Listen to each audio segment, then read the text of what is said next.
আল্লাহর জন্য, আল্লাহর দ্বীনের জন্য, ইসলামের জন্য রক্ত দেওয়ার দরকার হলে, জান মাল দেওয়ার দরকার হলে, শাহাদাতের দরকার হলে কারা কারা জীবন দিতে প্রস্তুত? হাত তুলে আল্লাহকে দেখা।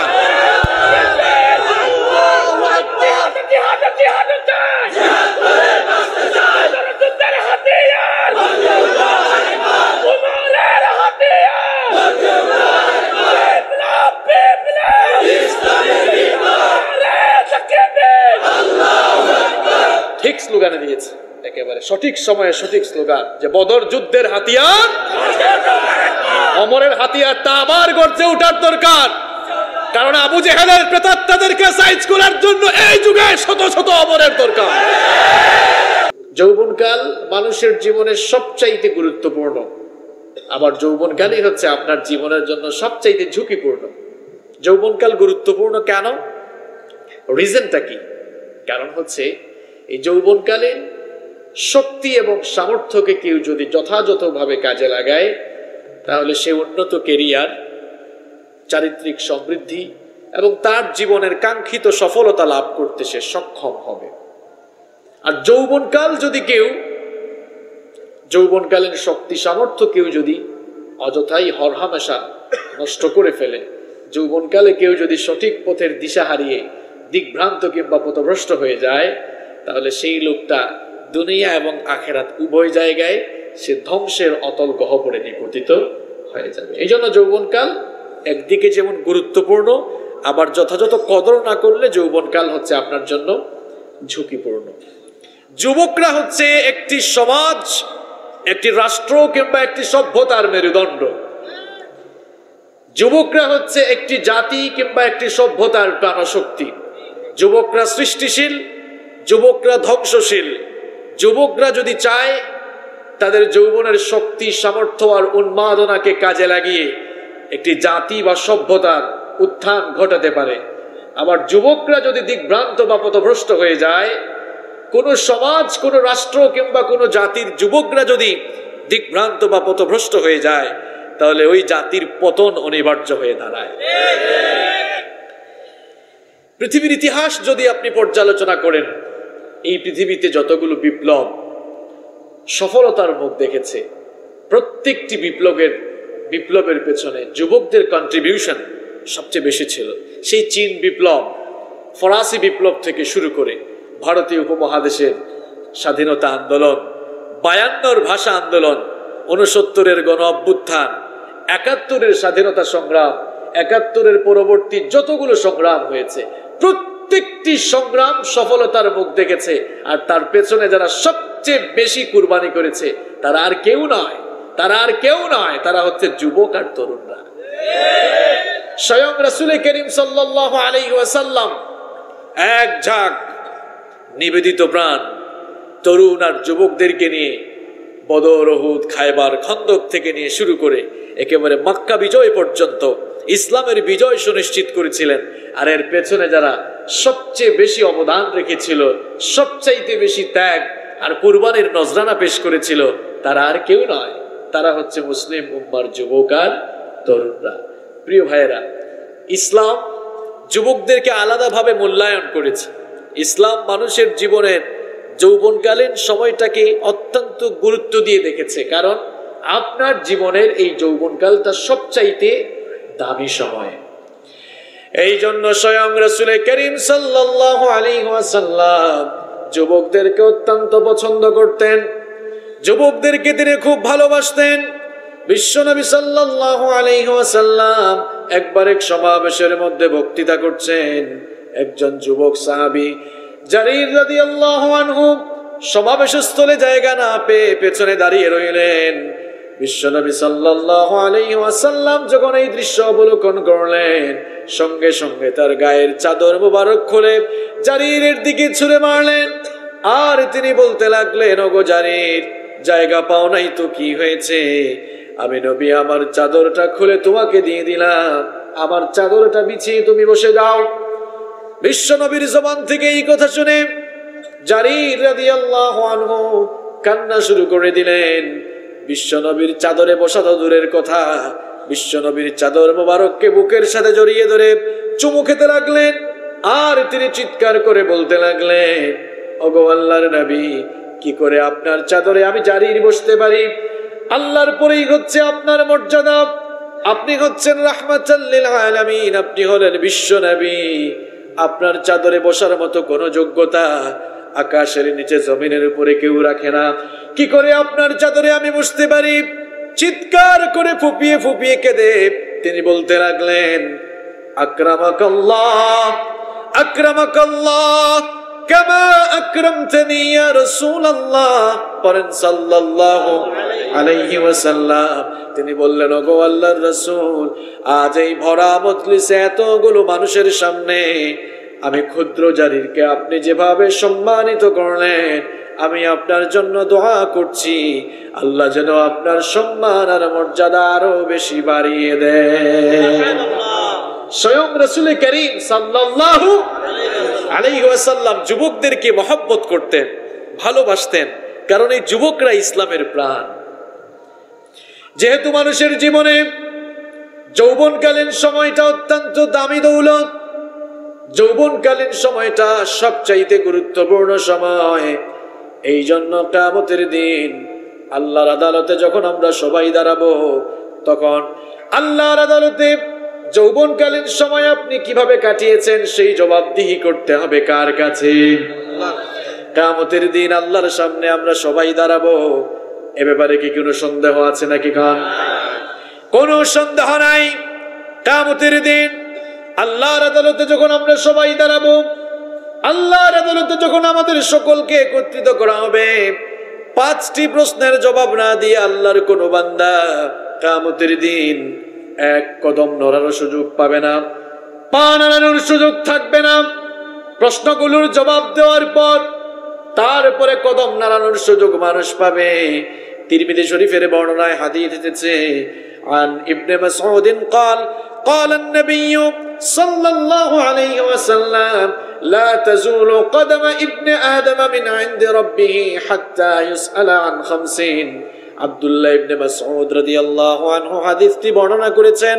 তিনি বলেছেন, নবী করিম সাল্লাল্লাহু আলাইহি ওয়াসাল্লাম বলেছেন, কিয়ামতের দিন 5টি প্রশ্নের জবাব না দিয়ে আল্লাহর কোন বান্দা এক কদম নড়তে পারবে না। নাম্বার 1, 1 নম্বর হলো আন উমরিহি ফিমা আফনাহু, আমার গোলাম, আমার বান্দা, তোমার জীবন তুমি কোথায় কিভাবে কাটিয়েছো, জীবনের হিসাব দেয়া লাগবে কার কাছে?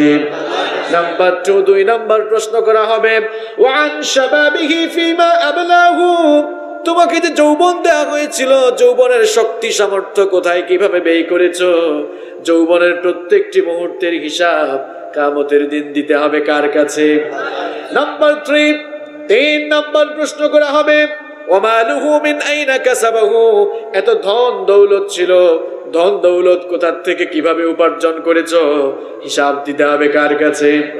নাম্বার 4 নম্বর প্রশ্ন করা হবে ওয়াফিমা আনফাকাহু, ধন সম্পদ কোথায় ব্যয় করেছো, সেই হিসাব আল্লাহর কাছে দিতে হবে। 5 নম্বর প্রশ্ন করা হবে ওয়ামাদা আমিলা ফিমা আলিমা, যতটুকু জেনেছো ততটুকু আমল করেছো কিনা। এই 5টি প্রশ্নের জবাব না দিয়ে কিয়ামতের দিন আল্লাহর আদালতে কোন বান্দা কদম নড়াতে পারবে না, পাও নড়াতে পারবে না। তার মধ্যে একটা গুরুত্বপূর্ণ প্রশ্ন থাকবে, আন শাবাবিহি ফিমা আবলাহু, আমার বান্দা তোমার যৌবন কাল তুমি কোথায় কাটিয়েছো? এ যুবক আর তরুণ ভাইরা আছে বলেই এদিক সেদিক লাফালাফি করো, ফড়র ফড়র করো, তুমি এই যৌবনের প্রত্যেকটি মুহূর্তের হিসাব দিতে হবে কার কাছে? পা নাড়ানোর সুযোগও পাবা না, তুমি কদম নাড়ানোর সুযোগ থাকবে না। যৌবনের প্রত্যেকটি মুহূর্তের হিসাব পাই পাই করে দিতে হবে কার কাছে? কোথায় গিয়ে যৌবন কাটাও, কোন দিকে মিছিল দাও, সব হিসাব কিন্তু আল্লাহর কাছে দিতে হবে।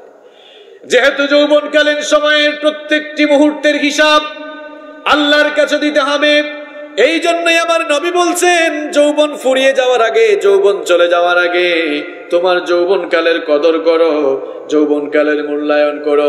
তিরমিজি শরীফের অন্য বর্ণনায় বিশ্বনবী সাল্লাল্লাহু আলাইহি ওয়াসাল্লাম বলেছেন,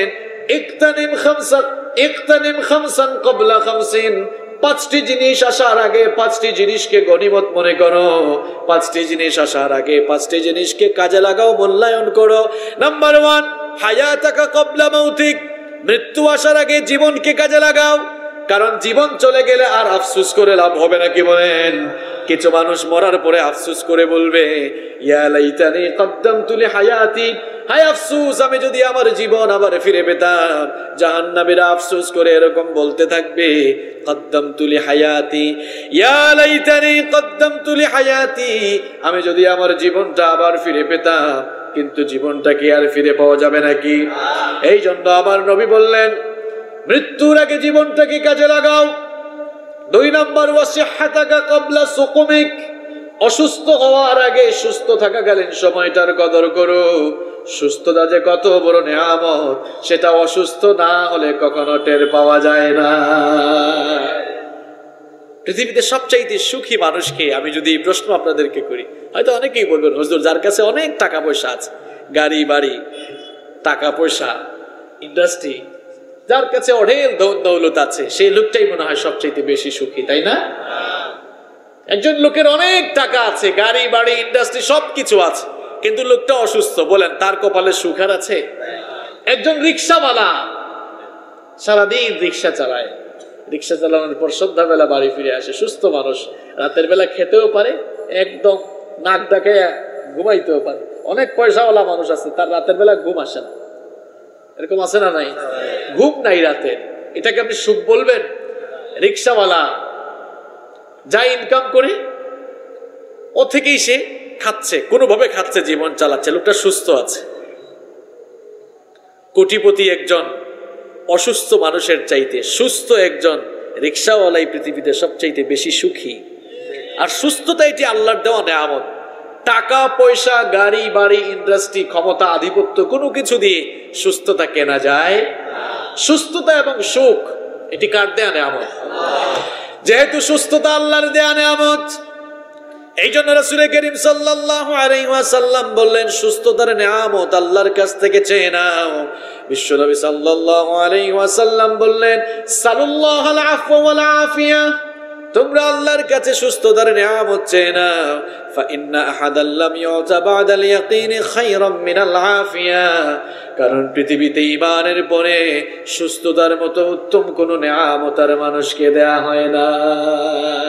ঈমানের পরে সুস্থতার চেয়ে পৃথিবীতে দামি আর কোন নিয়ামত নাই। এজন্য রাসূল করিম সাল্লাল্লাহু আলাইহি ওয়াসাল্লাম হাত তুললে সকাল সন্ধ্যা একটি দোয়া করতেন, আল্লাহুম্মা ইন্নী আসআলুকাল আফিয়াতা ফিদ দুনিয়া ওয়াল আখিরা। এই দোয়াটা মুখস্থ আছে আপনাদের? আসেন কিছু আমল শিখে যাই, পড়েন আমার সাথে, আল্লাহুম্মা ইন্নী আসআলুকা, আবার বলেন আল্লাহুম্মা ইন্নী আসআলুকাল আফিয়াতা ফিদ দুনিয়া ওয়াল আখিরা। মুখস্থ করেন, আবার বলেন আল্লাহুম্মা ইন্নী আসআলুকাল আফিয়াতা ফিদ দুনিয়া ওয়াল আখিরা। নবীজির একটা আমল আমরা শিখলাম, আলহামদুলিল্লাহ। এর অর্থ হচ্ছে, ওগো আল্লাহ, দুনিয়া আখিরাতের সুস্থতা আমাকে দাও। বলেন আমিন। করোনা আসার পর সবাই একটা দোয়া খুব মুখস্থ করছে। অনেকে ভাবছে এটা মনে হয় করোনার দোয়া। এটা করোনার দোয়া না। আপনি জটিল রোগবালাই থেকে বাঁচার জন্য এটি আমাদের হাবিব আমাদেরকে শিখিয়েছেন। দোয়াটা সবাই পারেন তো? বলেন তো সবাই।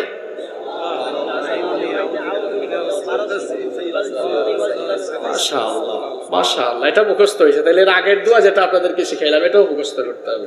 দেখেন, 2 সাজদার মাঝখানে অসুস্থতার দোয়া আমাদেরকে শিখিয়েছেন মুহাম্মদ সাল্লাল্লাহু আলাইহি ওয়াসাল্লাম। আল্লাহুম্মা গফিরলি ওয়ারহামনি ওয়াহদিনি ওয়াআফিনি ওয়াজবুরনি ওয়াফু আন্নি ওয়াহদিনি ওয়ারযুকনি। এই যে ওয়াআফিনি ওয়াফু আন্নি, এগুলোর অর্থ কি? আল্লাহ আমাকে সুস্থতা দান করো। সুবহানাল্লাহ। সুস্থতা অনেক বড় নিয়ামত, এটি চাইতে হবে কার কাছে? তাহলে বিশ্বনবী বললেন, 5টি জিনিস আসার আগে 5টি জিনিসকে গনিমত মনে করো, কাজে লাগাও এগুলোকে। হায়াতাকা ক্বাবলা মাউতিক, মৃত্যু আসার আগে জীবনের কদর করো, জীবনটাকে কাজে লাগাও। নাম্বার 2, সিহহাতাকা ক্বাবলা সুকুমিক, অসুস্থ হওয়ার আগে সুস্থ থাকাকালীন সময়টার কদর করো, মূল্যায়ন করো। এরপরে 3 নাম্বার, ওয়া গিনাকা ক্বাবলা ফাকরিক, অসচ্ছল অবস্থা আসার আগে সচ্ছল থাকাকালীন সময়টার কদর করো। নাম্বার 4, ওয়াফিরাগাকা ক্বাবলা শুগলিক, ব্যস্ত হওয়ার আগে অবসর থাকাকালীন সময়টার কদর করো। নাম্বার 5, ওয়াশাবাবাকা ক্বাবলা হারামিক, বুড়া হয়ে যাওয়ার আগে যৌবনকালের কদর করো। যাদের চুলদাড়ি পেকে গিয়েছে, বুড়া হয়ে গিয়েছেন, আর যৌবন ফিরে পাবেন? ফিরে পাওয়া যাবে? যৌবন চলে গেলে আর যৌবন ফিরে আসে? Nobody wants to lose youth time. কেউ এই যৌবনকে হারাতেও চায় না। যৌবনকে ধরে রাখার জন্য কিন্তু মানুষ অনেক চেষ্টা করে, অনেক সাধনা করে। একটু বয়স হয়ে গেলে চুলদাড়ি যখন পেকে যায়, দেখতে যেন একটু স্মার্ট লাগে, ইয়াং লাগে, এই জন্য মানুষ চুলদাড়িতে কালার করে না? যৌবন হেফাজতের জন্য কত সংগ্রাম চলছে এখন। চট্টগ্রাম টাউনে তো আপনারা প্রায়ই যান, তাই না? এই যে টাউন বাস, পাবলিক বাস, 4 নাম্বার, 5 নাম্বার, 6, 7, 8 কত নাম্বারের বাস আছে, তাই না? এই বাসগুলিতে উঠলে দেখবেন যৌবন হেফাজতের হারবালের পুস্টার খালি আপনার গায়ে ছিটায় আছে। রাস্তাঘাটে বের হইলে ওয়াজ মাহফিল, তাফসির মাহফিলের এত পুস্টার চোখে পড়ে না, যৌবন হেফাজতের হারবালের যত পুস্টার আপনার চোখে পড়ে। এই যে যৌবন হেফাজতের জন্য মানুষের এত চেষ্টা, এত সাধনা, এরপরেও কি কেউ যৌবন ধরে রাখতে পারে? কেউ পারে না। এটা চলে যাবে ভাই। যে যৌবন আপনি দেখছেন, যে তারুণ্য আপনি আপনার মধ্যে দেখছেন, এই তারুণ্য, এই যৌবন থাকবে না, এটি চলে যাবে। টাকা পয়সা দিয়ে এটাকে ধরে রাখা যাবে?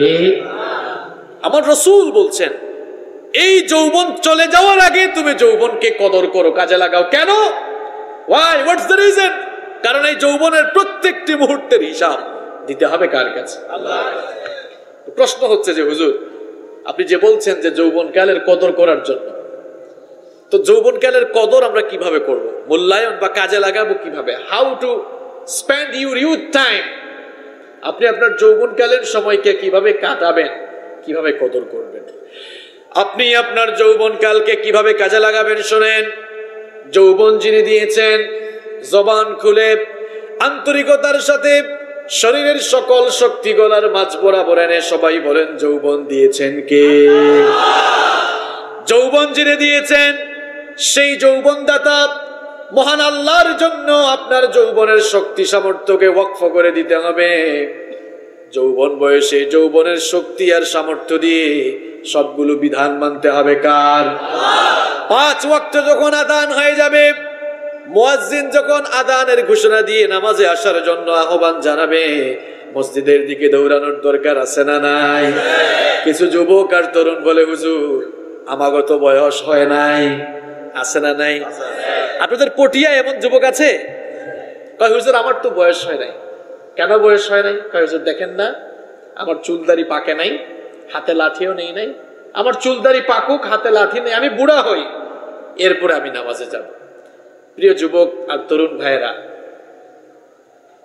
আপনাদেরকে বলছি, এই যে আপনি বুড়ো হবেন, আপনার চুলদাড়ি পাকবে, এর কি কোনো গ্যারান্টি আছে? এর তো কোনো গ্যারান্টি নাই। কারণ পৃথিবীতে আসার জন্য সিরিয়াল মেনটেন হয়, কিন্তু পৃথিবী থেকে যাওয়ার কোনো সিরিয়াল নাই। পৃথিবীতে আসার জন্য সিরিয়াল আছে। প্রথমে আসেন দাদা, তারপরে বাবা, এরপরে দাদার ঘরে নাতি হয়। এইরকম দুনিয়াতে আসার সুন্দর সিরিয়াল আছে, কিন্তু দুনিয়া থেকে যাওয়ার কোনো সিরিয়াল নাই। মাঝে মাঝে এমন কোন দৃশ্য আমরা দেখতে পাই, নাতির লাশ দাদা কিংবা নানা কবরে নামায়। এরকম আছে না নাই? যুবক আর তরুণ ভাইয়েরা, আপনার মতো যুবক আর তরুণ রাতের বেলা সুস্থ ঘুমিয়েছে, সকালবেলা লাশ বের হয়েছে। বুড়া হবেন, এই গ্যারান্টি কে দিয়েছে আপনাকে? এটা তো শয়তানের পজিটিভ ধোঁকা। শয়তান মানুষকে 2 ভাবে ধোঁকা দেয়, পজিটিভলিও ধোঁকা দেয়, নেগেটিভলিও ধোঁকা দেয়। এটা শয়তানের পজিটিভ ধোঁকা।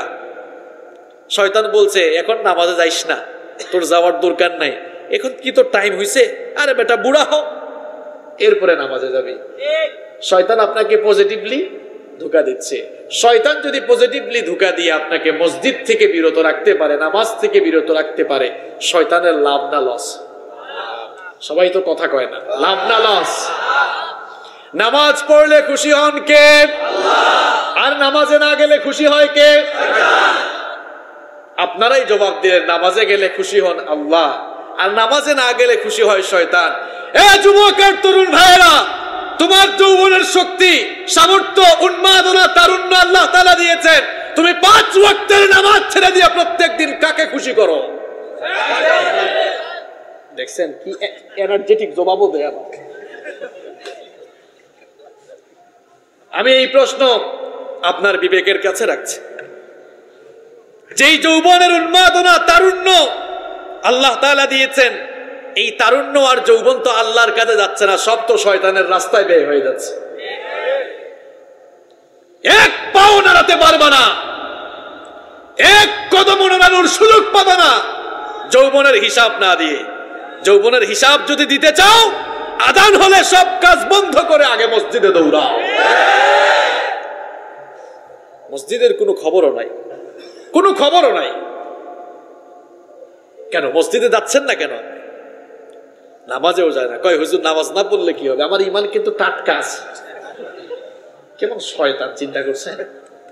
আমার রাসূল বলছেন, যার মধ্যে নামাজ নাই তার মধ্যে ঈমান, আর হেতে কয় নামাজ না পড়লেও তার মধ্যে ঈমান আছে। চিন্তা করেছেন? এই লোকটার কথা শুনে শয়তানও মাঝে মাঝে খুশি হয়, আল্লাহ কেন যে তুমি আমারও শয়তান বানালে, হ্যাঁ তো আমার বস। কারণ এমন কথা তো আমিও বলতে পারি। যুবক আর তরুণ ভাইয়েরা, কিভাবে আপনি নামাজ ছেড়ে দেন, কিভাবে আপনি নামাজ ছেড়ে দেন আমার বুঝে আসে না। কারণ বেনামাজিদের জন্য আল্লাহ তাআলা স্পেশাল একটি জাহান্নাম বানিয়েছেন, তার নাম হচ্ছে সাকর। তার নাম কি? কিয়ামতের দিন বেনামাজি লোকগুলোকে জাহান্নামের ফেরেশতারা শিকল লাগিয়ে, ডান্ডা বেরি পরিয়ে, জিনজিরি লাগিয়ে জাহান্নামের উত্তপ্ত গরম পানির উপর দিয়ে মাথার চুলের মুঠি ধরে কুকুরের মতো টেনে হিচড়ে যখন সাকার নামক ভয়াবহ জাহান্নামের দিকে নিয়ে যাবে, তখন তাদেরকে প্রশ্ন করা হবে, ইয়াতাসাআলুনা আনিল মুজরিমিন মা সালাকাকুম ফি সাকার। কিয়ামতের দিন সাকার নামক ভয়াবহ জাহান্নামের অধিবাসীদেরকে প্রশ্ন করা হবে, মা সালাকাকুম ফি সাকার, কি কারণে সাকার নামক এই ভয়াবহ জায়গায় এসেছো?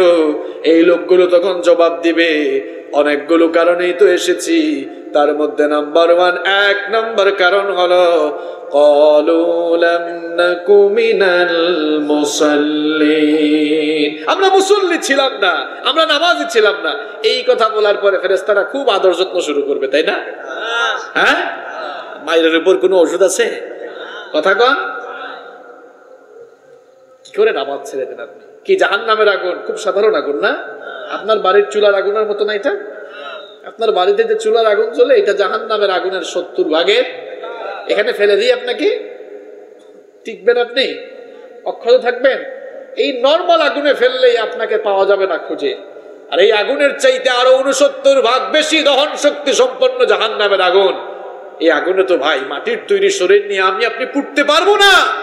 যুবক আর তরুণ ভাইয়েরা, এই জাহান্নাম থেকে বাঁচতে হলে আল্লাহর ওয়াস্তে আজান হলে মসজিদের দিকেই তোমাদেরকে দৌড়াতে হবে। কেন নামাজ ছেড়ে দিচ্ছেন? কেন নামাজ ছেড়ে দিচ্ছেন? যৌবন বয়সে সাজদার দাম কম না বেশি? আবু দাউদ শরীফের হাদিসে বিশ্বনবী সাল্লাল্লাহু আলাইহি ওয়াসাল্লাম বলেছেন, একজন বুড়া মানুষের ইবাদতে আল্লাহ যত খুশি হন, একজন যুবক যখন ইবাদত করে আল্লাহ তার চাইতে আরো বেশি খুশি হয়ে যান। বুড়া বয়সে ঠিক মতো রুকু দিতে পারে না, রুকুর সময় আছে না নাই, চলে যাচ্ছে এমন অবস্থা। রুকুতে যাওয়ার সময় উঠার সময় উহু উহু, কারণ শক্তি তো নাই, ওই সময় গিয়ে আল্লাহকে মনে হয় না। আর যৌবন বয়সের শক্তি আছে, সামর্থ্য আছে, এই সময় 5 ওয়াক্ত সাজদা তো দিতেই হবে, মাঝে মাঝে তাহাজ্জুদেও সাজদা দেওয়ার দরকার আছে না? কারণ আমার নবী বলেছেন, আফদালুস সালাতি বাদাল ফরিদাতি সালাতুল লাইল, ফরজ নামাজের পরে সবচাইতে দামি নামাজ হলো তাহাজ্জুদের নামাজ, রাতের নামাজ, তাহাজ্জুদের নামাজ। আমার নবী বলেছেন 3টি কাজ করো আর নিরাপদে আল্লাহর জান্নাতে প্রবেশ করো। নাম্বার 1, আফশুস সালাম, সালামের ব্যাপক প্রসার ঘটাও।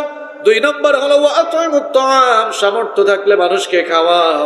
3 নম্বর হলো ওয়াসাল্লু বিল্লাইলি ওয়ান নাসু নিয়াম, রাতের বেলা দুনিয়ার মানুষগুলো যখন আরাম করে ঘুমায়, আরামের ঘুমটা হারাম করে দিয়ে শেষ রাতে তাহাজ্জুদের জায়নামাজে দাঁড়িয়ে শেষ রাত ইস্তেগফার করে কাটাও। তাদখুলুল জান্নাতা বিসালাম।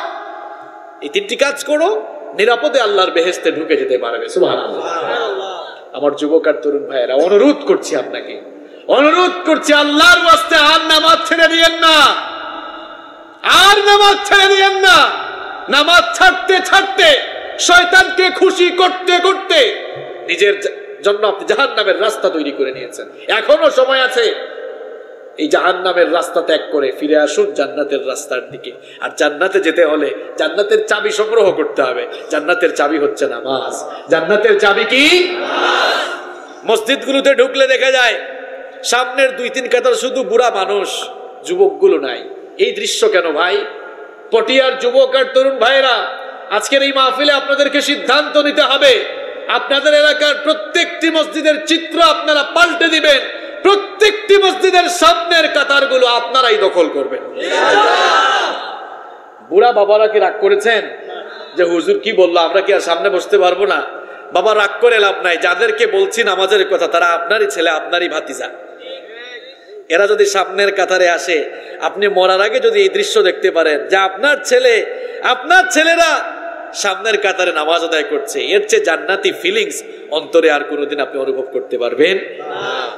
আমার পটিয়ার যুবক আর তরুণ ভাইয়েরা, যেই নামাজ ছেড়ে দিলে আল্লাহ তাআলা খুশি হয়ে যান, নারাজ হয়ে যান। নামাজ ছাড়লে শয়তান খুশি হয়। আমরা কি আজ থেকে আর শয়তানকে খুশি করব? আমরা খুশি করব কাকে? আমাদের মাবুদকে খুশি করতে হবে। আর আমাদের মাবুদকে খুশি করার একটি প্রক্রিয়া তিনি দিয়েছেন। প্রত্যেক দিন তাকে 5 বার সাজদা দিতে হবে। এই প্রক্রিয়া দিয়েছেন কে? এই প্রক্রিয়া দিয়েছেন কে? আমরা যে আল্লাহর গোলাম, এই গোলামের সবচাইতে শ্রেষ্ঠ নমুনা নামাজে পাওয়া যায়। কেমনে নামাজে দাঁড়াই দেখেন তো, কেমনে দাঁড়াই? নামাজে দাঁড়ানোর সময় আমরা গোলামের মতো মাথা নত করে দিয়ে আসামির মতো স্যালেন্ডার করে আল্লাহর সামনে দাঁড়াই। আল্লাহু আকবার। এর চেয়ে উৎকৃষ্ট নমুনা, গোলামের উৎকৃষ্ট নমুনা আর কি হতে পারে? যেই নামাজ ছেড়ে দিলে শয়তান খুশি হয় আর আল্লাহ নাখুশ হন। এই নামাজ মরার আগ পর্যন্ত স্বেচ্ছায় সগিয়ানে কোনদিন আর নামাজ ছাড়বো না। আজকের মাহফিলে কি ওয়াদা করা যায়? কারা কারা রাজি? তো হাত তুলে আল্লাহকে একটু দেখান তো।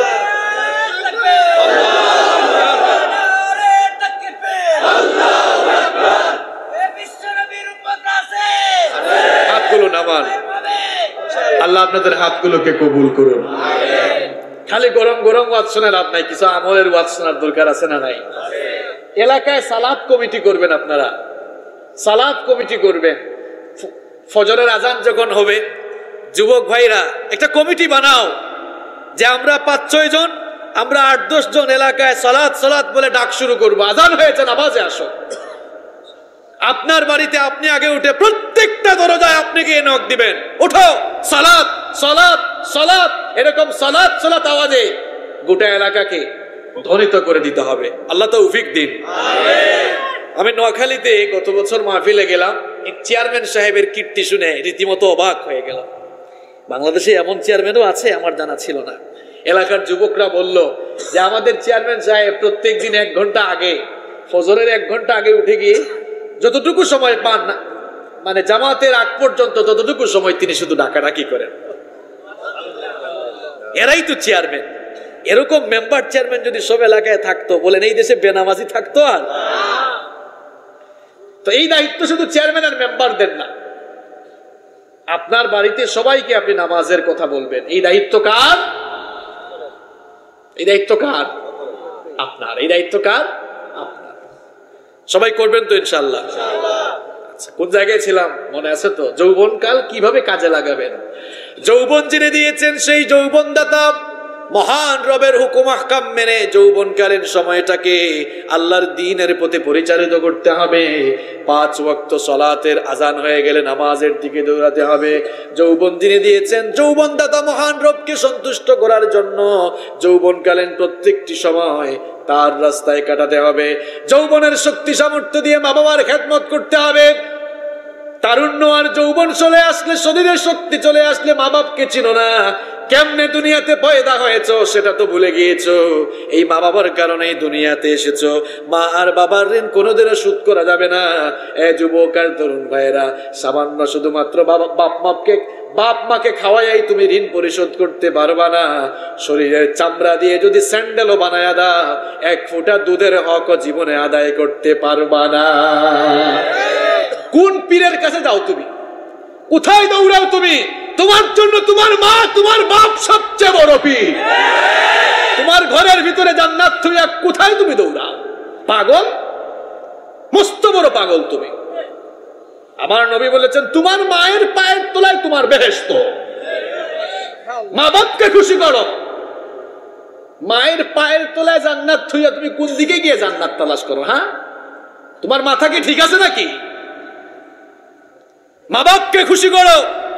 পৃথিবীতে যারা সফল হয়েছেন, পৃথিবীতে যারাই সম্মানিত মর্যাদা সম্পন্ন মানুষ হয়েছেন, প্রত্যেকেই মা বাপের খেদমত করেছেন, মা বাপের খেদমত করেন। যৌবনকালীন শক্তি সামর্থ্য দিয়ে আল্লাহর দ্বীনের পথে সংগ্রাম করেন। মিছিলের যদি দরকার হয়, মিছিল দিতে হবে কার জন্য? যৌবনকালীন শক্তি আর সামর্থ্য দিয়ে কোরআনের আন্দোলনে ঝাঁপিয়ে পড়তে হবে, আল্লাহর দ্বীন কায়েমের সংগ্রাম করতে হবে। এই রকম করে আপনি যদি আপনার যৌবনকালীন সময়টাকে আল্লাহর জন্য ওয়াকফ করে দিতে পারেন, আল্লাহর দ্বীনের জন্য আপনি যদি আপনার যৌবনটাকে উৎসর্গ করে দিতে পারেন, তাহলে দুনিয়ার এই নকল আর ক্ষণস্থায়ী যৌবনের পরিবর্তে কিয়ামতের দিন আল্লাহ তাআলা আপনাকে চিরস্থায়ী যৌবন দিয়ে তার জান্নাতের মেহমান বানিয়ে দিবে। দুনিয়ার এই যৌবনকে আমি নকল বলেছি, ক্ষণস্থায়ী বলেছি। কেন বলেছি জানেন? কারণ দুনিয়ার এই যৌবনের কোনো স্টেবিলিটি নেই, মানে কোনো স্থায়িত্ব নেই। যৌবন কি দুনিয়ায় চিরকাল থাকে? থাকে না, স্টেবিলিটি নেই, এটা ফুরিয়ে যায়। আপনি যদি আপনার যৌবন আল্লাহর কাছে বিক্রি করতে পারেন, আচ্ছা বিক্রি করা মানে বুঝেন তো আপনারা, আপনাদেরকে একটা এক্সাম্পল দিই একেবারে সামনাসামনি। মনে করেন এই ভাই কোনো জিনিস আমার কাছে বিক্রি করলেন, এখন বিক্রি করার পরে এই জিনিসটা আমার না ওনার, বুঝেন নাই আপনারা? জবাব দিয়ে। এটা খুব সুন্দর একটা উদাহরণ দিচ্ছি, বাস্তব উদাহরণ। এই ভাই কোনো একটা জিনিস আমার কাছে বিক্রি করে দিলেন, বিক্রি করার পর জিনিসটা আর উনার না আমার, এখন আমার, আমি কিনে ফেলেছি। এখন আমি কিনে ফেলার পরে এই জিনিসটাকে উনি আর উনার মতো ব্যবহার করতে পারবেন না, এখন এটাকে আমি আমার মতো ব্যবহার করব। আপনি যদি সত্যিকার অর্থেই চিরস্থায়ী যৌবন নিয়ে আল্লাহর জান্নাতে যেতে চান, সবাই জান্নাতে যেতে চান তো? যুবক ভাইরা জান্নাতে যেতে চান তো? যদি সত্যিকার অর্থেই জান্নাতে যেতে চান, আপনার এই দুনিয়াবি যৌবন আল্লাহর কাছে বিক্রি করতে হবে। কি করতে হবে? এখন প্রশ্ন হচ্ছে, এই যে বিক্রির ডেফিনেশন বুঝছেন তো একটু আগে, কিনে ফেললে কিন্তু এটা আর উনার। এখন আল্লাহর কাছে যৌবন বিক্রি করে দিলে আপনার যৌবন এখন আপনার নিজের মতো চালাতে পারবেন না, এখন চলতে হবে কার মতো? যৌবন আল্লাহর কাছে বিক্রি করে দিলে, আজান হয়ে গেলে আল্লাহর ডিরেকশন হচ্ছে নামাজে যেতে হবে, এখন আর আপনার ডিরেকশনে চলতে পারবেন না, নামাজে যেতে হবে। আল্লাহর কাছে বিক্রি করে দেওয়ার মানে হচ্ছে দুনিয়ার সমস্ত হারাম অন্যায় থেকে নিজেকে বাঁচিয়ে রাখতে হবে। এভাবে যদি নিজের যৌবনকে আল্লাহর কাছে বিক্রি করে দিতে পারেন, তাহলে কিয়ামতের দিন দুনিয়ার এই নকল আর ক্ষণস্থায়ী যৌবনের পরিবর্তে আল্লাহ তাআলা আপনাকে আসল যে যৌবন, চিরস্থায়ী যৌবন দিয়ে আল্লাহ তাআলা আপনাকে জান্নাতে ঢোকাবেন। সুবহানাল্লাহ, বাড়ি গিয়ে বলিয়েন দুনিয়ার এই যৌবনটা ক্ষণস্থায়ী, আর কিয়ামতের দিন তো কোনো বুড়া মানুষ জান্নাতেই যাবে না। Black and old people will not go to the paradise. কোনো কালো মানুষ জান্নাতে যাবে না, কোনো বুড়া মানুষও জান্নাতে যাবে না। কয়েকজন বুড়া বাবাই দেখছেন, উনি তো একবারে এরকম তাকায় আছে, হুজুর কি কইলো, এতক্ষণ তো লাইনেই ছিল, পুরা বেলাইনে চলে গেছে। কোন বুড়া মানুষ জান্নাতে যাবে না, এটা আমার কথা নয়, বলেছেন মুহাম্মদ সাল্লাল্লাহু আলাইহি ওয়াসাল্লাম। এই কথা শোনার পরে এক বুড়ি মহিলা কান্নাকাটি শুরু করলো, ইয়া রাসূলুল্লাহ কি বলছেন? হ্যাঁ, তাহলে আমি জান্নাতে যাব না? আল্লাহর নবী লক্ষ্য করেন, বুড়ির কান্না শুধু বাড়ে, কান্না শুধু। বিশ্বনবী সাল্লাল্লাহু আলাইহি ওয়াসাল্লাম বললেন, ওগো বুড়িমা শোনো শোনো, জান্নাতকে আল্লাহ তাআলা তার সীমাহীন ও ফুরন্ত না জানে নিয়ামত দিয়ে পরিপূর্ণ করে রেখেছেন। জান্নাতে যদি তোমার মতো বুড়ি মানুষ যায়, আর জান্নাতে যদি আপনাদের মতো বুড়া মানুষ যায়, জান্নাতে গিয়ে তো রীতিমতো এনজয় করা যাবে না। ও মিয়া, জান্নাতে গিয়ে 72 জন হুর সামলানোর জন্য শরীরে যৌবন থাকার দরকার আছে না নাই? কেমনে সামলাবেন আপনি? যৌবনের দরকার আছে না নাই? এই জন্য জান্নাতে গিয়ে আপনি যেন আনন্দ করতে পারেন, ফুর্তি করতে পারেন, এনজয় করতে পারেন, জান্নাতটাকে যেন আপনি উপভোগ করতে পারেন, সেজন্য আল্লাহ তাআলা কিয়ামতের দিন সকল বুড়া আর বুড়িগুলোকে 30 বছরের পরিপূর্ণ যৌবন দিয়ে আল্লাহ তাদেরকে জান্নাতে ঢুকাবে। তাহলে বুড়া বাবারা আপনারা জান্নাতে যাবেন, কিন্তু এই বুড়া হালত নিয়ে নয়, 30 বছরের পরিপূর্ণ যৌবন নিয়ে আপনারা আল্লাহর বেহেশতে ঢুকবেন। সুবহানাল্লাহ। কোনো কালো মানুষও জান্নাতে যাবে না। কালোরা কিছুটা মন খারাপ করছে যে হুজুর কি কইলো এটা, কারণ চামড়া সাদা বানিয়েছেন কে? কালো বানিয়েছেন কে? তা আমরা কি আমাদের চামড়া জোর করে কালো বানাইছি নাকি? তো কালো মানুষ তো জান্নাতে যাবে না। জান্নাত হচ্ছে সুন্দর জায়গা। এজন্য কিয়ামতের দিন যত মানুষকে আল্লাহ তাআলা জান্নাতে দিবেন, তাদের দৈহিক সৌন্দর্য, তাদের চেহারাকে আল্লাহ তাআলা আকাশের পূর্ণিমার চাঁদের চাইতে আরো সুন্দর করে কিয়ামতের দিন আল্লাহ তাদেরকে জান্নাতে ঢোকাবে। তাহলে সবগুলো কালো মানুষ ঝলমল চেহারা নিয়ে জান্নাতে ঢুকবে। সুবহানাল্লাহ। আমার ভাইরা, যদি কিয়ামতের দিন চিরস্থায়ী যৌবন নিয়ে জান্নাতে যেতে চান, তাহলে দুনিয়ার এই যৌবন বিক্রি করে দিতে হবে কার কাছে? দুনিয়ার এই যৌবন যদি আপনি আল্লাহর কাছে বিক্রি করে দেন, যৌবনকালের শক্তি আর সামর্থ্য দিয়ে যদি আল্লাহর দ্বীনের পথে আপনার যৌবনকাল পরিচালিত করেন, বুখারীর বর্ণনা, মুসলিমের বর্ণনা, আবার তিরমিজি শরীফে ওই হাদিসটি বর্ণিত হয়েছে। বিখ্যাত হাদিসের 3টি গ্রন্থে এই হাদিস এক যুগে বর্ণিত হয়েছে। আমার নবী বলেছেন, সাবাতুন ইউযিল্লুহুমুল্লাহু ফি যিল্লিহি ইয়াওমা লা যিল্লা ইল্লা যিল্লু। 7 শ্রেণীর মানুষকে আল্লাহ তাআলা কিয়ামতের দিন তার আরশের ছায়ার নিচে জায়গা করে দিবেন। তার মধ্যে এক শ্রেণীর মানুষ হলো তারা ওয়াশাবুন নাশআ ফি ইবাদাতিল্লাহ, যে সকল যুবক আর তরুণরা তাদের যৌবনকাল আল্লাহর রাস্তায় উৎসর্গ করেছে, সেই যুবকদেরকে আল্লাহ তাআলা কিয়ামতের দিন ডেকে ডেকে তার আরশের ছায়ার নিচে জায়গা করে দিবে। জানতো কিয়ামতের দিন আরশের ছায়া ছাড়া আর কোনো ছায়া থাকবে? কি ভয়ঙ্কর সেই দিন! বিশ্বনবী বলেছেন, বিচারের দিনটা কত লম্বা হবে শোনো। 50,000 সানাতিম মিম্মা তাউদ্দুন। দুনিয়ায় যে তোমরা হিসেব করো, দুনিয়ার হিসেব অনুযায়ী বিচারের দিনটা 50,000 বছর লম্বা হয়ে যাবে। আল্লাহু আকবার! কি কঠিন সেই দিন হবে, ভালো করে শোনেন। এখন তো সূর্য মানুষের মাথার থেকে 9,30,00,000 মাইল দূরে। কিয়ামতের কঠিন বিভীষিকাময় দিনে 9,30,00,000 মাইল দূরের সূর্য মানুষের মাথার 1 কিংবা 2 মাইল উপরে নেমে আসবে। সূর্যের প্রচন্ড তাপে গুনাহগারদের মাথার চান্দি ফেটে যাবে। জমিনটা সেদিন তামার জমিনে পরিণত হয়ে যাবে। জাহান্নামী গুনাহগারদের মাথার চান্দি ফেটে গিয়ে মগজগুলো ফুটা শুরু করবে। সেই বিভীষিকাময় দৃশ্য আপনাদেরকে আমি কেমনে বুঝাই। মহিলারা চুলায় যখন ভাত রান্না করে পানি গরম হয়ে যাওয়ার পর চালগুলো যেমন করে ফুটতে থাকে, মাথার 1 কিংবা 2 মাইল উপরে যখন সূর্য নেমে আসবে, গুনাহগার পাপিষ্ঠদের মাথার চান্দিটা ফেটে মগজগুলো টকবক করে ফুটে ফুটে গলে গলে বেয়ে পড়তে থাকবে। মানুষেরা পিপাসার যন্ত্রণায় এত কাতর হয়ে যাবে, পিপাসার যন্ত্রণায় মানুষের জিহবাটা বের হয়ে কুকুরের মতো নাভিস্থল পর্যন্ত ঝুলতে থাকবে। আল্লাহু আকবার! আরশের ছায়া ছাড়া আর কোনো ছায়া সেদিন নাই, কোনো গাছপালা নেই, কোনো বৃক্ষরাজি নেই। সেদিন আল্লাহ তাআলা যে 7 শ্রেণীর মানুষকে ডেকে ডেকে আদর করে করে তার আরশের ছায়ায় জায়গা দিবেন, তার মধ্যে 1 শ্রেণীর মানুষ সেই যুবকগুলো, যেই যুবকরা দুনিয়াতে তাদের যৌবনকাল আল্লাহর দ্বীনের পথে বিলীন করে দিয়েছে। আল্লাহু আকবার! যুবক আর তরুণ ভাইয়েরা, এই জন্য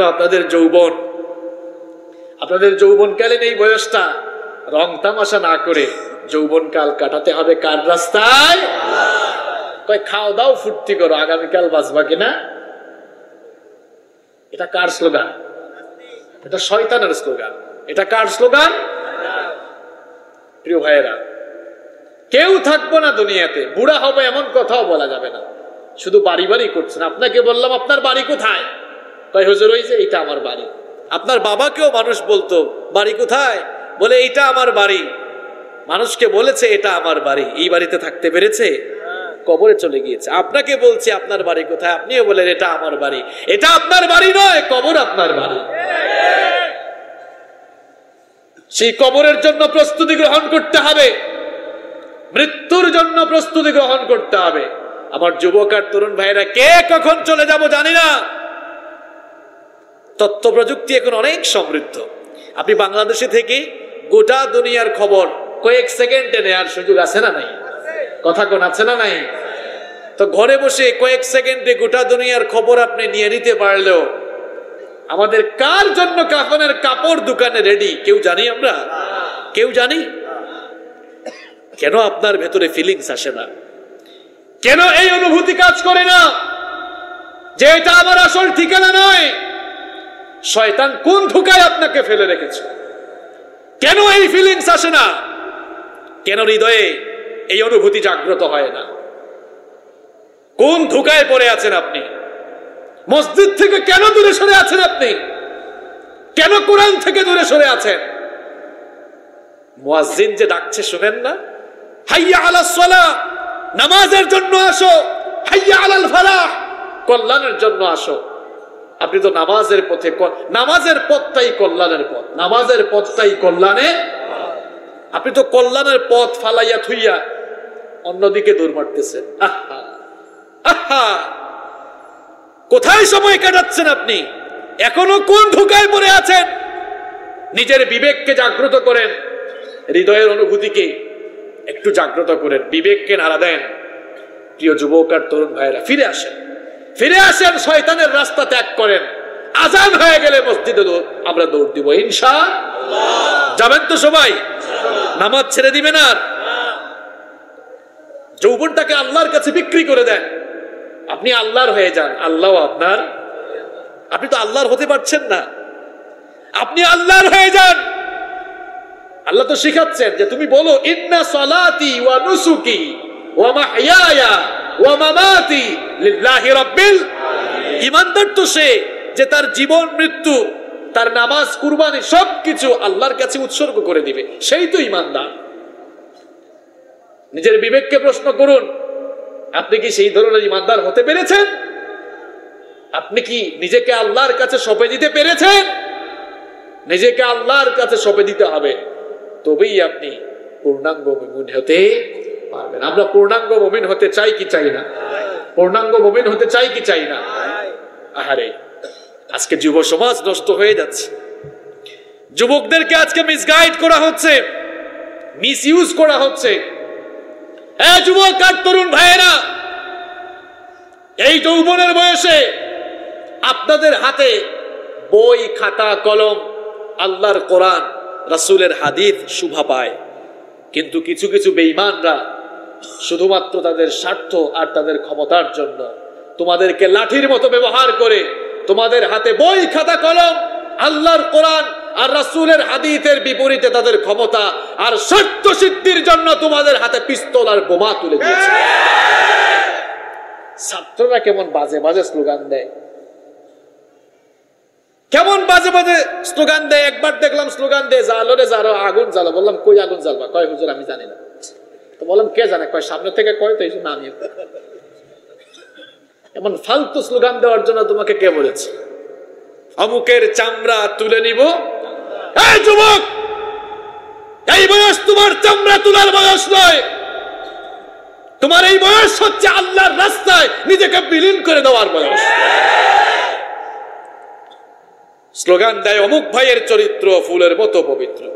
যার জন্য স্লোগান দেয় এত নামাজ পড়ে না এক ওয়াক্ত, গাঞ্জা খায় 5 ওয়াক্ত, শয়তানের ভক্ত, জাহান্নামের তক্ত।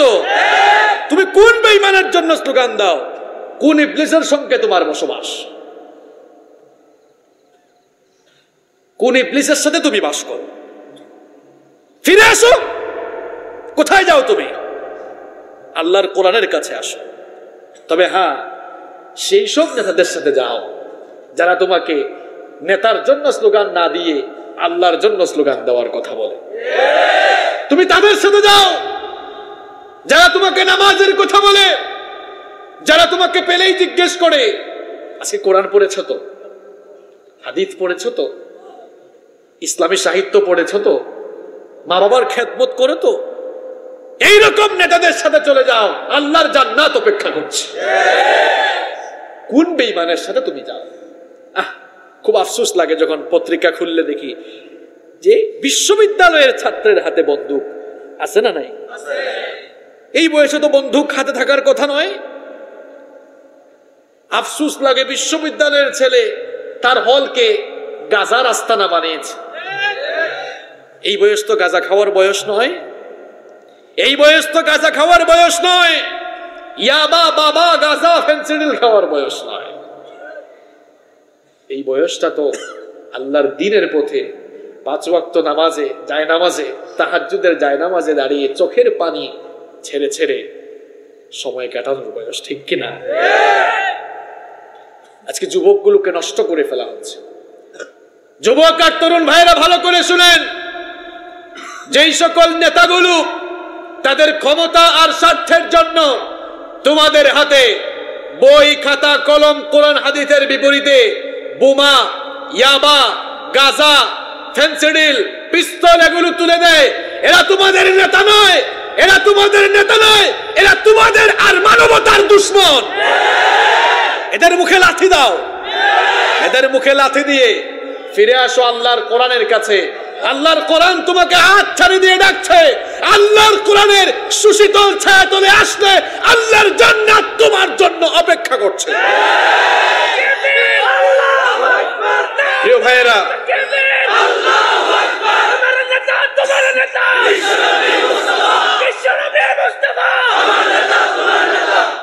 প্রিয় ভাইয়েরা, দুঃখের কথা কি আর বলবো, বাংলাদেশে এখন আলহামদুলিল্লাহ যুবকদের গণজোয়ার সৃষ্টি হয়েছে। আলহামদুলিল্লাহ পড়ে এই তাফসির মাহফিল, ওয়াজ মাহফিল গুলোর কল্যাণে এখন যুবকদের মধ্যে একটি বৈপ্লবিক পরিবর্তন আসতে শুরু করেছে। আমি নিজেও ছোটবেলায় দেখেছি, আমার বয়স তো আর বেশি না, তাই না? আপনারাও নিশ্চয়ই দেখেছেন, আমার চেয়ে যাদের বয়স বেশি আপনারাও দেখেছেন এগুলোর সাক্ষী, যে শীতকাল আসলে যুবকরা যাত্রা গানের আয়োজন করতো। আমার এখনো মনে আছে, আমি ক্লাস 4-5 থাকাকালীন দেখেছি আমাদের এলাকায় যাত্রা গানের আয়োজন, হ্যাঁ, বিভিন্ন পালা কি কি জানি কয়, এগুলোর আয়োজন করতো। কিন্তু এখন আর এগুলো নাই। এখন যুবক আর তরুণরা হুজুরদের পেছনে পেছনে করে হুজুর আমাদের এলাকায় আসে না নাই? এটা দেখে তো নাটকওয়ালা, সিনেমাওয়ালাদের মাথা খারাপ হয়ে গিয়েছে। দেখেন না, মাথার স্ক্রু এমন ঢিলা হয়েছে, কয় ধর্ষণ বৃদ্ধির জন্য নাকি ওয়াজ মাহফিল দায়ী। তা আমার প্রশ্ন হচ্ছে, এই যে বদরুলরা কোন হুজুরের ওয়াজ শুনে ধর্ষণ করছে? এরা কোন হুজুরের ওয়াজ শুনে ধর্ষণ করলো? হ্যাঁ, যাই হোক, আমরা কারো নাম না বলি। মুরগির কাজ কি? কিছুক্ষণ পর পর কক কক কক করা। মুরগি চোরাদের কাজও হচ্ছে ইসলামের কথা শুনলে কক কক কক কক করা।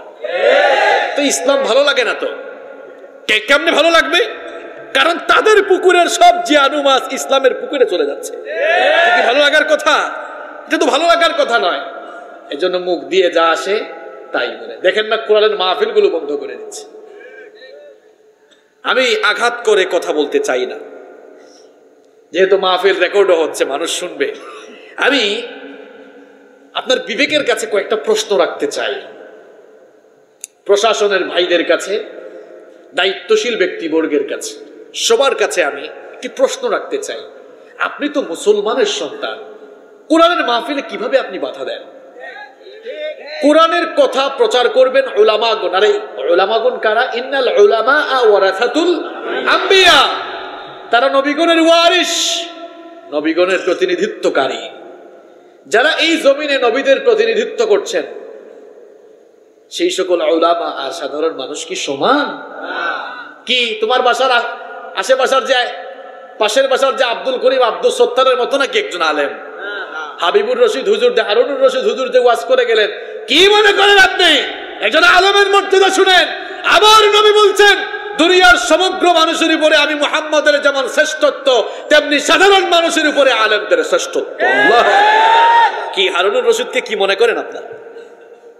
আমার নবী বলছেন, আকাশের তারকারাজির মধ্যে চাঁদ যেমন শ্রেষ্ঠ, আবেদের চাইতে আলেমও তেমন শ্রেষ্ঠ। অন্য হাদিসে এসেছে, বিশ্বনবী বলেছেন, যে আলেমদেরকে কদর করে না, সম্মান করে না, সে আমার উম্মত নয়। যেই সকল উলামাগণ পৃথিবীতে আল্লাহর জমিনে নবীগণের প্রতিনিধিত্ব করছেন, সেই উলামাদের মুখ বন্ধ করে রাখার চেষ্টা আপনি করছেন। আফসোস হয় আপনার জন্য। আপনি ইস্যু বানিয়েছেন কি? করোনা। ইস্যু বানিয়েছে কি? করোনা। তো সিনেমা হলে করোনা নাই? কথা কন না কেন? মাছ বাজারে করোনা নাই? মাছ বাজারে গেলেই দেখবেন ঠেলাঠেলি। আমি ওই দিন গেলাম মাছ বাজারে, গায়ের উপর উঠে যায় মানুষ, আরো তো ছবি তোলার জন্য একদম সব দিকে উপরে। এরপরে স্টেডিয়ামে খেলা চলে না, হাজার হাজার দর্শক, সেখানে করোনা নাই। আর সিনেমা হলে তো আমরা তো বলি এখন সামাজিক দূরত্ব। সামাজিক দূরত্ব কথাটি ইসলামের সাথে সাংঘর্ষিক। বলতে হবে শারীরিক দূরত্ব। শারীরিক দূরত্ব, সামাজিক দূরত্ব আবার করে। ইসলাম সামাজিক দূরত্বের কথা বলে না, ইসলাম সামাজিক সম্প্রীতির কথা বলে। বলতে পারেন আপনি শারীরিক দূরত্ব বজায় রাখেন, সামাজিক দূরত্ব এই কথা আবার কোন জায়গা থেকে আমদানি করছে? তো সিনেমা হলে তোমাদের করোনা কোথায়? সিনেমা হলে দূরত্ব কম না বেশি? একজন বলে বেশি। সিনেমা হলে দূরত্ব এত কম, পাশাপাশি বসা তো দূরের কথা, সুযোগ পাইলে একজন আর একজনের উপরেও বসে। তো সেখানে করোনা যায় না, শুধু কুরআনের মাহফিলে করোনা। তোমাদের মনের শয়তানি উদ্দেশ্য কিন্তু মানুষ বুঝতে পেরেছে। তোমাদের সাথে লড়াই করার কোনো ইচ্ছাও আমাদের নাই, কোনো আকাঙ্ক্ষাও নাই। আমরা একটা জিনিস করতে পারবো, আল্লাহর কাছে বিচার দিতে পারবো। মনে রেখো, করোনা আল্লাহর পাঠানো গজব। খালি বিজ্ঞান বিজ্ঞান বলে লাফাও। কোথায়? আজ 10-11 মাস ধরে তোমাদের বিজ্ঞান, আল্লাহর পাঠানো একটা সৈনিকের কাছে সবাই অসহায় হয়ে গিয়েছে। তোমরা যদি বুঝতাম যে সবকিছু বন্ধ আর আলেমরা মাহফিল করছে, তাহলে ব্যাপারটি ভিন্ন। সবকিছু বন্ধ, আপনারা কেন মাহফিল করবেন? কিন্তু সব খোলা রেখেছেন আর শুধু মাহফিলে করোনা। এটা তো শয়তানি মতলব। এটা তো শয়তানি মতলব। কোরআনের মাহফিল থেকে দোয়া করছে, আল্লাহ করোনাকে ইস্যু বানিয়ে যারা তোমার কোরআনের মাহফিল বন্ধ করে, এদেরকে করোনা দিয়ে তুমি ধ্বংস করে দাও। করোনা তোর কপালে কিন্তু আছে। শুধু পাবলিক স্পেসে আসলে করোনা হয়। আমি তো এমন কয়েকজনের নাম বলতে পারবো, করোনা আসার পর ঘর থেকে বের হয় নাই, এরপরেও করোনা আক্রান্ত হয়েছে। নাসিম সাহেবের করোনা কেমনে হয়েছে? ওনাদের কাছে যাইতে হলেই তো কত স্টেজ, কত কিছু লাগে। আমাদের সিলেটের কামরান সাহেব মারা গিয়েছেন, আমি তো সিলেটের ছেলে। উনাদের মতো নেতাদের সাথে সাক্ষাৎ করা কিন্তু এত সহজ। এটা আল্লাহর গজব। আর আল্লাহর গজব থেকে বাঁচতে হলে আল্লাহর কাছে ধর্ণা দিতে হবে, আল্লাহকে খুশি করতে হবে। তো কোরআনের মাহফিলগুলোই তো বন্ধ করে দিচ্ছ। কপালে হেদায়াত থাকলে আল্লাহ হেদায়াত দাও, নইলে করোনা দিয়েই মেরে ফেলো। কষ্ট হচ্ছে? শেষ পর্যায়ে চলে আসছে। প্রিয় ভাইয়েরা, আজকে যুবক আর তরুণদেরকে নষ্ট করার কত উপাদান সমাজে দেখেন। এই যে ইনফরমেশন টেকনোলজি, তথ্য প্রযুক্তি, এগুলো মানুষের কল্যাণের জন্য, কিন্তু বর্তমানে কল্যাণের চেয়ে অকল্যাণ হিসেবেই কাজ করছে। তবে আলহামদুলিল্লাহ যুবক তরুণ ভাইয়েরা সচেতন হতে শুরু করেছেন। আপনার ফেসবুকে অ্যাকাউন্ট থাকলেই ইসলাম বিরোধী কাজ করা যাবে না। অ্যাকাউন্ট থাকলে একটা আয়াত দেন, কোরআনের একটা আয়াত পোস্ট করেন, একটা হাদিস পোস্ট করেন। আমি তো প্রায় জায়গায় বলি যে রাসূলের যুগে ফেসবুক ছিল না। যদি ফেসবুক থাকতো, সোশ্যাল মিডিয়া, ইন্টারনেট থাকতো, তাহলে সোশ্যাল মিডিয়া এবং ইন্টারনেটকে রাসূল দিন প্রচারের জন্য সবচেয়ে বড় হাতিয়ার হিসাবে ব্যবহার করতেন। তবে আরাবিয়ান স্কলার, আরব দেশের উলামা আর আমাদের বাংলাদেশের উলামাদের মধ্যে এই ক্ষেত্রে বিস্তর একটা পার্থক্য, বিরাট একটা পার্থক্য। আমাদের দেশের হুজুররা তারা বলেন না, ইন্টারনেটে বেশি কাজ করা যাবে না, এটা প্রদর্শনের ইচ্ছা হয়ে যায়, রিয়া হয়ে যায়। আরাবিয়ান স্কলারদের পেজ কিংবা টুইটার অ্যাকাউন্ট যদি আপনি ফলো করেন, দেখবেন আরাবিয়ান বড় বড় স্কলাররা তারা দিনে 6টা-7টা ভিডিও দেয়। একটা প্রোগ্রামে যাচ্ছে, যাওয়ার আগে 30 সেকেন্ডের ভিডিও দেয়। এটা ছোট্ট দোয়া হইলো মানুষকে শেখায়। কারণ ইন্টারনেট হচ্ছে এখন দিন প্রচারের একটি অন্যতম বড় জায়গা, বড় একটি প্ল্যাটফর্ম। সেটাকে যদি আপনি দিন প্রচারের মাধ্যম হিসেবে কাজে না লাগান, আমার তো মনে হয় আল্লাহর কাছে অবশ্যই জবাব দিতে হবে, অবশ্যই জবাব দিতে হবে। আমাদের দেশের অনেক হুজুররা তো এখনো কম্পিউটারের মাউসও ধরতে জানে না। প্রযুক্তি থেকে এত পিছিয়ে থাকলে হবে? যুবক তরুণ ভাইদেরকে বলছি, তথ্য প্রযুক্তিকে আমরা ইসলামের কল্যাণে কাজে লাগাবো। অনেকে তো ফেসবুকের মধ্যে ছবি খিচায়, ছবি আপলোড হয় না, ছবি আপলোড দিতে দিতে নিজের বোনের ফটো, বউয়ের ফটো অনেকে আপলোড দেয়। কি আপনারা কি আপনাদের বউয়ের ফটো আপলোড দেন নাকি? হ্যাঁ, যারা বললো না তারা মনে হয় দেয়। আচ্ছা বলেন তো, বউটা নিজের পার্সোনাল নাকি পাবলিক? বউ কি নিজের না জনগণের? বউ যদি নিজের হয় তো ফেসবুকে আপনি আপনার বউয়ের ফটো আপলোড করলেন, এটা কি আর নিজের থাকলো না জনগণের হয়ে গেল? ইসলামী দৃষ্টিকোণ ছাড়া আপনি আপনার বাস্তব দৃষ্টিকোণ থেকে চিন্তা করেন তো। আপনি আপনার জীবনে যাদের বয়স 40-50 বছর আছে, একটু 20-30 বছর ব্যাক দেন, পেছনে চলে যান। হয়তো আপনি ভালো মানুষ ছিলেন, কারো দিকে তাকাতেন না, কিন্তু ওই বয়সের ছেলেরা মেয়েদের দিকে তাকায় কিনা? তা আপনার মেয়েটাকে আপনি এভাবে ঘর থেকে বের করছেন কেন? আপনার বউকে এভাবে বের করেন কেন? আপনি কি আত্মসম্মান বোধ আপনার মধ্যে হারিয়ে ফেলেছেন? আত্মসম্মান বোধ কি নেই? নামাজেও আসে, হজ করেও এসেছে হাজী সাহেব, বউ নিয়ে বের হয়েছে। আপনাদের শান্তির হাট যখন গেল, এক ভাই দেখে কয়, কি ব্যাপার ভাই, আপনি না হজে গেলেন, নামাজেও তো দেখি মাঝে মাঝে আসছেন, তো ভাবির এই অবস্থা কেন, এই পোশাকে নিয়ে আসলেন কেন? কয় ভাই, তোমার ভাবি তো খুব সুন্দরী, খুব রূপসী, তোমার ভাবিকে আমি সবসময় ঘরের মধ্যে দেখি। চিন্তা করলাম, আমার বউটা কত সুন্দর এলাকার মানুষ তো জানে না, এলাকার মানুষকে দেখানো দরকার, কারণ এলাকার মানুষেরও তো একটা হক আছে। তো নিজের বউয়ের সৌন্দর্য এলাকার মানুষকে দেখাইয়া এলাকার মানুষের হক কে কে আদায় করেন? হাত তোলেন তো। যারা উঠে যাচ্ছে এরা কি হক আদায় করে নাকি? আহা, একটু আত্মসম্মান বোধ নিজের ভেতরে জাগ্রত করেন। আপনার বউটা কার? এটা আপনার। এটা কার? এটা আপনার। এমন কাজ আর করা যাবে না। যারা দিয়ে ফেলেছেন আবেগে, আজকে মাহফিল থেকে বাসায় ফিরে সবার আগে টাইম লাইনে ঢুকে কিংবা স্টোরিতে দিলে সেগুলো আমরা আজকে ডিলিট করে ফেলবো ইনশাআল্লাহ। আমার যুবক আর তরুণ ভাইয়েরা, ইসলাম আপনাদের এই যৌবনকালীন বয়সটাকে এভাবে গুরুত্ব দিয়ে দেখেছে, আর ইসলাম বলছে এটা কাজে লাগান। এই যৌবনকালীন বয়স এটা খুবই গুরুত্বপূর্ণ বয়স। শুধু তাই নয়, দিন প্রচার এবং প্রতিষ্ঠায় আপনার মতো যুবক আর তরুণদের অবদানে সবচাইতে বেশি ছিল। কষ্ট হচ্ছে আপনাদের? আর 10 মিনিট আমি শেষ করে দিচ্ছি ইনশাআল্লাহ। প্রিয় ভাইয়েরা, এই যুবক আর তরুণরাই ইসলাম প্রচার আর প্রতিষ্ঠায় সবচেয়ে বেশি অবদান রেখেছে। রাসূল করিম সাল্লাল্লাহু আলাইহি ওয়াসাল্লাম যখন দ্বীনের দাওয়াত শুরু করলেন, সর্বপ্রথম যারা ইসলাম কবুল করেছে তাদের মধ্যে বুড়া মানুষদের সংখ্যা বেশি ছিল নাকি যুবকদের সংখ্যা বেশি ছিল? আবু বকর রাদিয়াল্লাহু আনহু যখন ইসলাম কবুল করেছেন তার বয়স ছিল মাত্র 37 বছর। সাইয়েদনা ওমর ইবনুল খাত্তাব রাদিয়াল্লাহু আনহু যখন ইসলাম কবুল করেছেন তার বয়স মাত্র 26 বছর ছিল।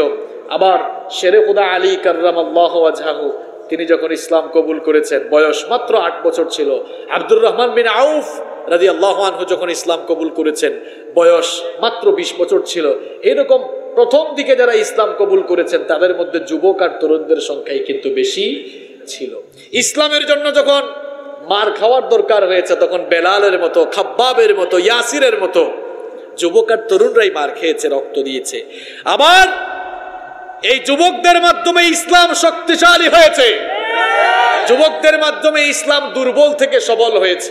ওমর ইবনুল খাত্তাব রাদিয়াল্লাহু আনহু ইসলাম কবুল করার পর বিশ্ব নবীর দরবারে এসে বললেন, ওগো আল্লাহর নবী, আলাসনা আলাল হক, আমরা কি হকের উপরে প্রতিষ্ঠিত নই? বিশ্ব নবী বললেন, বালা, অবশ্যই। তখন ওমর ইবনুল খাত্তাব রাদিয়াল্লাহু আনহু বললেন, যদি সত্যিকারার্থেই আমরা হকের উপরে প্রতিষ্ঠিত হয়ে থাকি তাহলে আপনার এই সাহাবীরা গোপনে গোপনে নামাজ পড়ে কেন, গোপনে গোপনে দ্বীনের দাওয়াত কেন চলে? আর এত গোপনে থাকা যাবে না। ওমর ইসলাম কবুল ফেলেছে, ওমর ইসলাম কবুল করে ফেলেছে, ওমরকে অনুমতি দেন, পারমিশন দেন, আজকে একটা মিছিল বের করতে চাই। আল্লাহু আকবার। এটি ছিল ইসলামের প্রথম মিছিল। যুবক আর তরুণ ভাইরা ভালো করে শুনেন, কোথায় গিয়ে মিছিল করেন? আপনি তো অমরের উত্তরসূরি, অমরের চেতনা থাকতে হবে আপনার মধ্যে। আল্লাহ রাসূল পারমিশন দিলেন। এবার সামনে আল্লাহ রাসূলকে মাঝখানে রেখে একেবারে সামনে মিছিলে দুই প্রান্তে দাঁড়ালেন ইসলামের দুই বীর সেপাহসালার, সাইয়েদনা হামজা রাদিয়াল্লাহু আনহু এবং ওমর ইবনুল খাত্তাব রাদিয়াল্লাহু আনহু। মিছিল শুরু হলো, স্লোগানে স্লোগানে কাবার চত্বর প্রকম্পিত হলো, তাকবীর উঠল, লিল্লাহি তাকবীর, আল্লাহু আকবারের ধ্বনিতে সবকিছু প্রকম্পিত হওয়া শুরু হলো। এবার যেই কাফের মুশরিক আবু জেহেলের দলের লোকেরা এতদিন মুসলমানদেরকে পিটায়, এবার মিছিলের আগের কাতারে যখন ওমরকে দেখা গেছে, আবু জেহেল কয় থাম, আজকে কিন্তু পরিবেশ বেশি সুবিধার না, পরিবেশ বেশি সুবিধার না, কারণ সামনে কে আছে? ওমর নরম না গরম? একসাথে যাবে। আবু জেহেল কয় থাম, দেখোস না সামনে কেটা, গেলেই মাইর আছে না নাই? থাম, ওমর আছে, মাইর আছে না নাই? ওমর ইবনুল খাত্তাব রাদিয়াল্লাহু আনহু মিছিলের নেতৃত্ব দিলেন। একটা কাফের মুশরিকও সামনে আসতো না। আল্লাহু আকবার। আজ গোটা দুনিয়ায় মুসলমানরা বড় মজলুম, মুসলমানরা বড় মজলুম। এই দেশের উলামা পীর মাশায়েখ বড় মজলুম, দাড়িওয়ালা টুপিওয়ালারা মজলুম। দেখেন না দাড়িওয়ালা টুপিওয়ালারা বের হইলে একেবারে কুকুরের মতো রাস্তায় পিটায়, আছে না নাই? যুবক আর তরুণ ভাইয়েরা, আপনার দিলে কি একটু মায়া হয় না? ওমরের চেতনা কি আপনার দিলে কাজ করে না? গোটা দুনিয়ায় মুসলিমরা বড় মজলুম। চলমান এই সংকট, চলমান এই অবস্থায় মুসলিম উম্মার যুবক আর তরুণ ভাইদেরকে ওমর আর হামজার ভূমিকা অবতীর্ণ হতে হবে। আপনারা যদি ওমর আর হামজার ভূমিকা অবতীর্ণ হয়, গোটা দুনিয়ার মজলুম মুসলমানদের পক্ষে দাঁড়িয়ে আপনারাও যদি আল্লাহু আকবারের স্লোগানে গোটা দুনিয়ার আকাশ বাতাস প্রকম্পিত করতে পারেন, আল্লাহর কসম করে বলছি, গোটা দুনিয়ার ইসলাম বিরোধীদের কলিজায় একেবারে কম্পন শুরু হয়ে যাবে।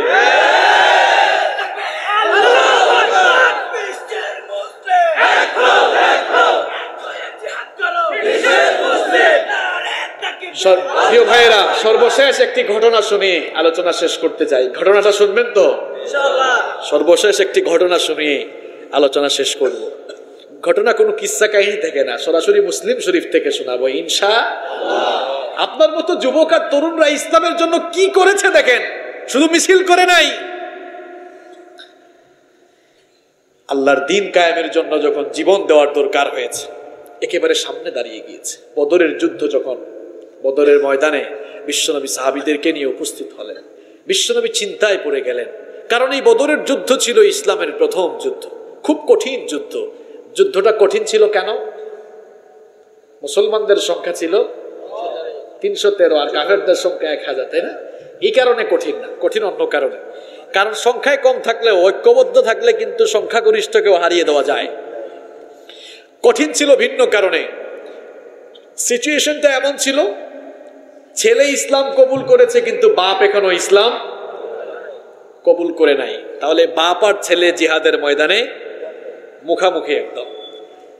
চাচা ইসলাম কবুল করেছে, ভাতিজা করে নাই, অথবা ভাতিজা করেছে চাচা, তাহলে চাচা ভাতিজা মুখামুখি। কি মনে করেন এত সুজা? বাপ ছেলের বিরুদ্ধে, ছেলে বাপের বিরুদ্ধে, চাচা ভাতিজা, ভাতিজা চাচার বিরুদ্ধে অস্ত্র তোলা, এটা কি সোজা কথা? আল্লাহর নবী চিন্তায় পড়ে গেলেন যে আজ আমার সাহাবীদের অন্তরে যদি শাহাদাতের চেতনা, ইসলামের বিজয়ের চেতনা কাজ না করে আত্মীয়তার চেতনা কাজ করে, পরাজয় আছে না নাই? আল্লাহর নবীর এই অবস্থা লক্ষ্য করে একজন সাহাবী মিকদাদ রাদিয়াল্লাহু আনহু, ফাকাম আল মিকদাদ রাদিয়াল্লাহু আনহু, তিনি দাঁড়ালেন, দাঁড়িয়ে বললেন, এত চিন্তা করছেন কেন? ওগো আল্লাহর নবী, ইমদি লিমা আরাকাল্লাহ ফানাহনু মাআক। আল্লাহ তাআলা যেদিকে আদেশ করেছেন আপনি আমাদেরকে সেদিকে নিয়ে চলেন। ওয়াল্লাহি, আল্লাহর কসম করে বলছি, লা নাকুলু লাকা কামা ক্বালাত বানু ইসরাঈল লিমূসা। বনি ইসরাঈলের লোকেরা তাদের নবী মূসা আলাইহিস সালামের সাথে যুদ্ধের ময়দানে গিয়ে তারা মূসা আলাইহিস সালামকে বলেছিল, ও মূসা, আমরা তোমার সাথে আসছি ঠিক, কিন্তু যুদ্ধ করার জন্য আসি নাই, আমরা আসছি দর্শক হয়ে দেখার জন্য। চিন্তা করছেন কেমন উম্মত এগুলা? কয় ইযহাব আনতা ওয়া রাব্বুকা ফাকাতিলা ইন্না হাহুনা কাঈদুন, তুমি আর তোমার আল্লাহ গিয়ে যুদ্ধ করো, আর আমরা এখানে দর্শক হয়ে দাঁড়ায় দাঁড়ায় দেখি। মিকদাদ রাদিয়াল্লাহু আনহু বলেন, আল্লাহর কসম করে আমরা আপনাকে বলছি, বনি ইসরাইলের উম্মতের মতো আপনার সাথে আমরা আজ সেরকম আচরণ করব না, বরং আমরা বলবো ইযহাব আনতা ওয়া রাব্বুকা ফাকাতিলা ইন্না মাআকুমা মুকাতিলুন। আমরা বলবো আমাদেরকে নিয়ে চলুন লড়াইয়ের ময়দানে, জিহাদের ময়দানে। যতক্ষণ আমাদের দেহের ভেতরে প্রাণ থাকবে ততক্ষণ আল্লাহ আর তার রাসূলের জন্য আমরা সংগ্রাম করে যাব। আল্লাহর নবী খুশি হয়ে গেলেন, খুশি হয়ে বললেন, এই যদি তোমাদের মনের অবস্থা হয়, কুমু ইলা জান্নাতিন আরদুহা কাআরদিস সামাওয়াতি ওয়াল আরদ, এই যদি তোমাদের আকাঙ্ক্ষা হয়, চলো চলো চলো চলো সেই জান্নাতের দিকে, যে জান্নাতকে আল্লাহ তাআলা তোমাদের মতো শাহাদাত প্রত্যাশী লোকদের জন্য আসমান জমিনের চেয়ে আরো বড় করে বানিয়েছেন। একজন সাহাবী উমাইর ইবনুল হুমাম আল আনসারী, তিনি খেজুর খাচ্ছিলেন। আল্লাহর নবীর জবান মুবারক থেকে এই কথা শুনে তিনি বললেন, বাখ বাখ ইয়া রাসূলুল্লাহ সাল্লাল্লাহু আলাইহি ওয়াসাল্লাম, ওগো আল্লাহর রাসূল, কি চমৎকার কথা আপনি বলেছেন, কি ফ্যান্টাস্টিক কথা বলেছেন। আল্লাহর রাস্তায় আজ জীবন চলে গেলে আল্লাহ তাআলা আমাদের জন্য আসমান জমিনের চাইতে আরো বিশাল জান্নাত রেখেছেন।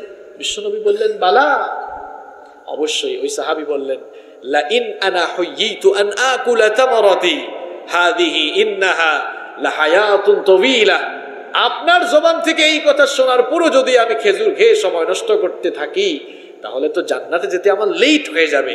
খেজুরের প্যাকেটটা হাত থেকে ফেলে দিয়ে সিংহ শাবকের মতো জিহাদের ময়দানে লড়াই করতে করতে তিনিও শাহাদাতের অমীয় সুধা পান করলেন।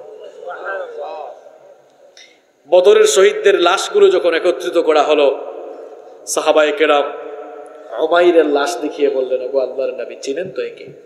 আপনার সেই উমাইর জান্নাতে যাওয়ার জন্য হাতের খেজুর ফেলে দিয়ে জিহাদ করে শহীদ হয়েছে। আল্লাহর নবী বললেন, সবাই সাক্ষী থাকো, ইন্নাহু মিন আহলিহা, নিশ্চয়ই আমার এই সাহাবী আল্লাহর প্রতিষ্ঠিত সেই জান্নাতের মালিক হয়ে যাবে। আমার যুবক আর তরুণ ভাইয়েরা, আপনাদের মতোই যুবকরা নিজের জীবনটাকে আল্লাহর দ্বীনের জন্য বিলীন করে দিয়ে গিয়েছে।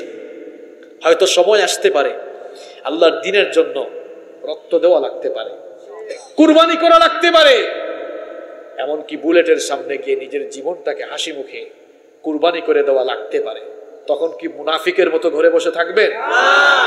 আল্লাহর জন্য, আল্লাহর দ্বীনের জন্য, ইসলামের জন্য রক্ত দেওয়ার দরকার হলে, জান মাল দেওয়ার দরকার হলে, শাহাদাতের দরকার হলে কারা কারা জীবন দিতে প্রস্তুত? হাত তুলে আল্লাহকে দেখা।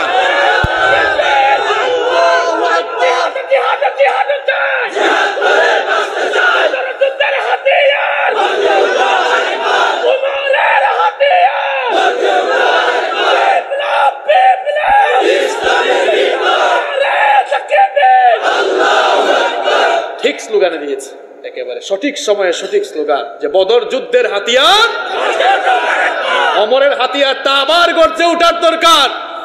কারণ আবু জেহেলের প্রেতাত্মাদেরকে সাইজ করার জন্য এই যুগে শত শত ওমরের দরকার।